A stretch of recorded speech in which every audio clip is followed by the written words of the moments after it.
grinder. No moral dilemma on packing up a vampire. DJ, get your gun and go! There we go. Do you think the Catholic Church will have a problem with your game? I don't know if the Catholic Church will even pay attention to our game. We'll find out. Oh, that's too bad. Yeah. With any luck, the Pope will be playing. Yeah. He probably does. I'm pretty sure the Pope is a big fan of high voltage software. High voltage? I am confirming I that. told those when I play high voltage would be happy to send the Pope an autographed copy of the game when it ships. All right. Well, gamers guys, we'll see if we can contact the Pope for you. Excellent. That happens. Yeah. You're on the interweb, so you have lots of access to it. That's right. The Pope's actually a member of our forum. What's his sig? Oh, Holy Roller. Holy Roller.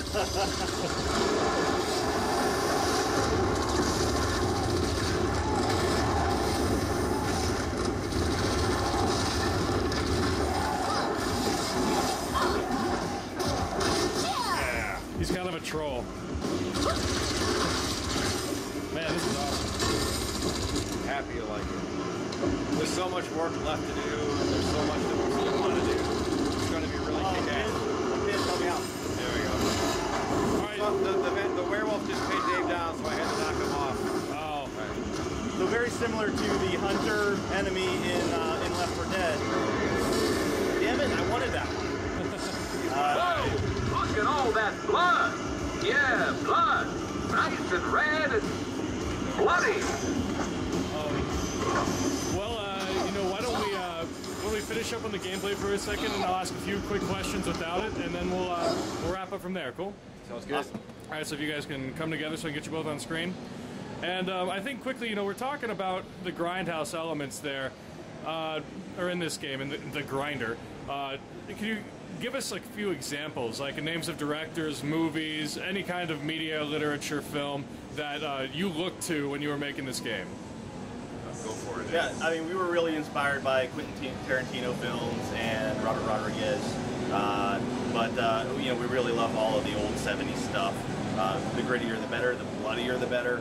I think you guys can see. I think that's what Gandhi said, by the way. What's that? I think that's what Gandhi said. Yeah, well, of course. That's right. We're very big believers in Gandhi and everything he stands for, especially in video games. Yes, definitely. I mean, really, we definitely go back to a lot of the old stuff, the John Carpenter movies, Mad Max, you know, Halloween. Dusk Till Dawn was a big one for Dusk Till Dawn was a big influence for us. But I mean, really, we find ourselves when we make this game going back, checking out Netflix, scouring through all the old B movies, and just trying to, you know, take as many cool ideas as we can.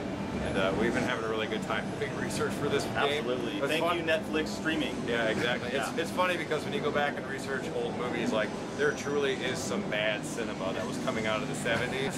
But we like to think that we're taking from the best of the bad cinema for our game. Well, you guys, you know, the research, God, hard work. Thank you.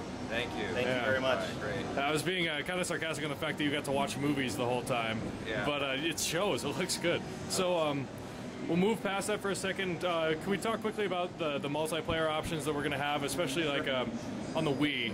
We're all kind of interested how that's going to play out. Okay, so the Wii design hasn't changed since last year. It's still a 4-player cooperative experience, locally and online. It's the same world as the next-gen versions, but it's a different story and same characters. So multiplayer options right now, we're still focused on the cooperative play, so very similar to a Left 4 Dead on the Wii.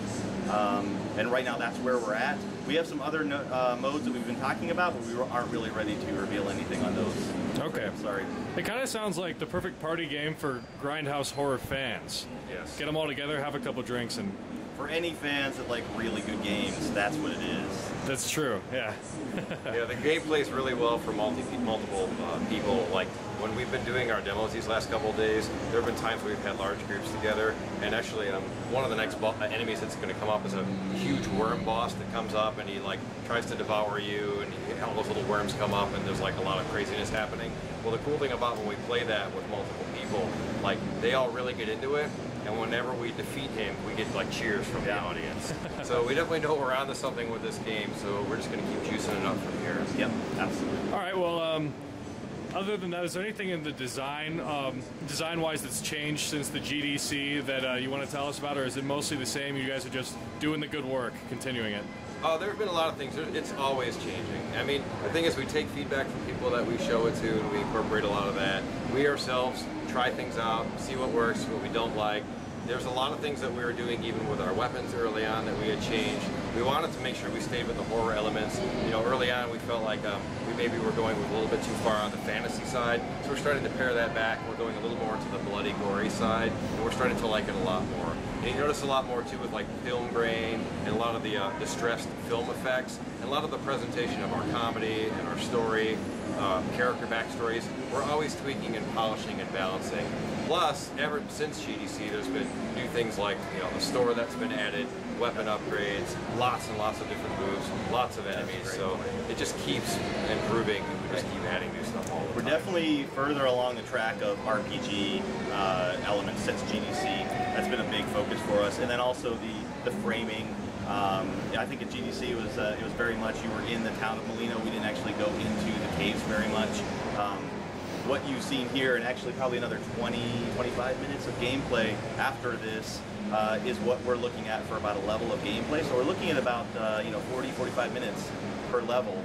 We'd like to achieve that for every level that we do release. That's cool. And I'm guessing the levels will probably be replayable once you beat the game, or yeah. Yeah, right. The goal is to have there be a central hub system so that you can go back to upgrade your weapons and then spin out again, try to delve deeper into the mines, find new stuff, come back, sell all your loot, just keep the cycle of the game loop rolling. Very cool. All right, last question. Okay. I want an answer from each of you. Uh-oh. If you could describe this game with one adjective, what would it be? I'll give you two: bloody fun. Bloody fun. Okay, cool. Mine would be really fucking awesome. See, you got 3 words there. Well, you moved it up to 2. You broke precedent. Yeah, I kind of raised the bar a little bit there. All right, guys. Well, thanks again. And, you know, everyone from Gamers Guide to Life, make sure to check out this film. Looking for it what time estimated? When is it going to be released? Halloween 2011-ish. Halloween 2011. And until then, watch every Grindhouse horror movie you can to anticipate it. Right on. All right, everyone, keep watching Gamers Guide to Life. This is Greg signing out. Play the grinder. See you guys. All right.